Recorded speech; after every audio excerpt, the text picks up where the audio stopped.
প্রিয় দর্শক, স্বাগতম জানাচ্ছি আমার ইউটিউব চ্যানেল ও ফেসবুক পেজে। দর্শক, ঋণের টাকা না পেয়ে গাভী কেড়ে নিলেন বিএনপি নেতা। ঘটনাটি ঝালকাঠির রাজাপুরের একটি ঘটনা, যেটি আমার পক্ষ থেকে আমি বলছি, এটি একটি অন্যায় ঘটনা হয়েছে। কেননা আপনারা বলবেন যে ঋণের টাকা যে ঋণ দিয়েছে অবশ্যই সে ঋণের টাকা চাইতে পারে বা বিনিময়ে কিছু নিতে পারে। তবে জোর করা একটি অন্যায়। এটা বাদেও, অন্যায়টা বাদেও আরেকটা ঘটনা আছে।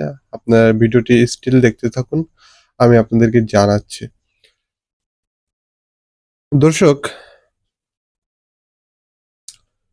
ঝালকাঠির রাজাপুরের ঘিগরা গ্রামের ঘটনা, যেখানে বিএনপি নেতা বেলাল হোসেন মহিলাটির গরুর মানে গাভীটি নিয়ে তিনি চলে গেলেন। তারপরেই কয়েকদিন পরে নার্গিস, মানে মহিলাটির নাম নার্গিস, তিনি কোনো উপায় না দেখে বা গরুটিকে অসহায়ত্বের মতো কিছু খাওয়াতে না পেরে তিনি আদালতে সঠিক বিচারের জন্য যান এবং তিনি জানান আহ, যে তার স্বামী অনেকদিন যাবত নিখোঁজ আছেন। বিএনপি নেতা বেলাল হোসেন আহ, সেই ব্যক্তি, মানে তার স্বামী, নার্গিসের স্বামী আবু বক্কর, তার কাছে 20,000 টাকা পুরনো একটা ধার পেয়েছিল। সেই টাকাটা শোধ করতে না পারায় বিএনপি নেতা সে এই মহিলাটির গরুকে তিনি গোয়াল থেকে খুলে আনেন। এখন এই মহিলা আপনার এই পরিবারটা বা সংসার চালানোর জন্য তিনি গরুটিকে ক্রয় করেছিলেন এবং সেই গরু থেকে একটা বাছুর হয়েছিল। বাছুরের বয়স সপ্তাহ সপ্তাহ হয়নি অবশ্য, 1 দিন থেকে 2 দিন বয়স।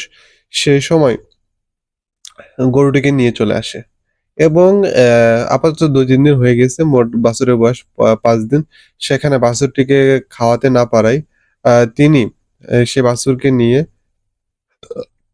আদালতে হাজির হন। এখন কথা হলো, যে ঋণেরদের যে ঋণ দিয়েছে সে অবশ্যই টাকা চাইবে, এটাই স্বাভাবিক।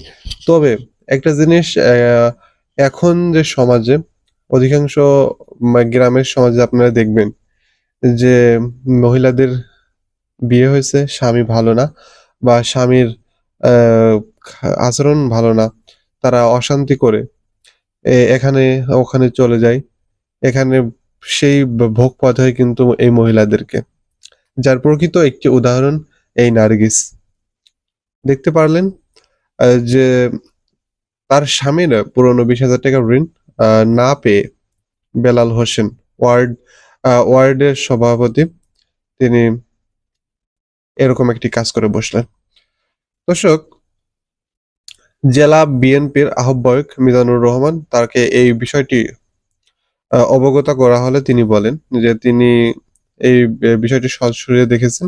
লিখিত অভিযোগ পেলে তিনি এটিকে খতিয়ে দেখে গুরুত্বপূর্ণ পদক্ষেপ নিতে পারেন বেলাল হোসেনের বিরুদ্ধে। সর্বশেষ যে বিষয়টি, বাছুরের যে অবস্থা, বা বাছুর এখন পর্যন্ত মহিলাটি বলছেন যে ভাতের মার এবং কেনা দুধ দিয়ে তিনি বাছুরটিকে সুস্থ করার আশ্বাস দিচ্ছেন বা সুস্থ করার একটা প্রচেষ্টা চালাচ্ছেন। দর্শক, বিষয়টিকে আপনারা কেমন ভাবে দেখছেন কমেন্টে জানিয়ে দেবেন। আর ভালো লাগলে চ্যানেলটিকে সাবস্ক্রাইব করে দেবেন, ভিডিওতে একটা লাইক করে দেবেন। ধন্যবাদ।